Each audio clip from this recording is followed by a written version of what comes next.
ભાવનગરથી સમાચાર જ્યાં પોલીસ ઉપર હુમલાની ઘટના બની છે।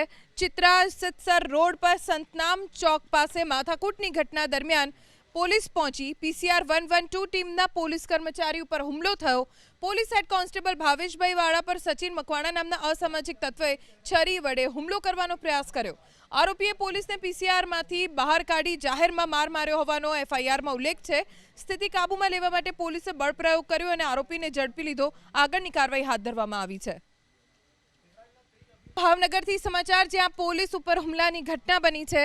ચિત્રા સિતસર રોડ પર સંતનામ ચોક પાસે માથાકૂટની ઘટના દરમિયાન પોલીસ પહોંચી પીસીઆર 112 ટીમના પોલીસ કર્મચારી ઉપર હુમલો થયો। પોલીસ હેડ કોન્સ્ટેબલ ભાવેશભાઈ વાળા પર સચિન મકવાણા નામના અસામાજિક તત્વએ છરી વડે હુમલો કરવાનો પ્રયાસ કર્યો। આરોપીએ પોલીસને પીસીઆરમાંથી બહાર કાઢી જાહેરમાં માર માર્યો હોવાનો એફઆઈઆરમાં ઉલ્લેખ છે। સ્થિતિ કાબૂમાં લેવા માટે પોલીસે બળ પ્રયોગ કર્યો અને આરોપીને ઝડપી લીધો। આગળની કાર્યવાહી હાથ ધરવામાં આવી છે।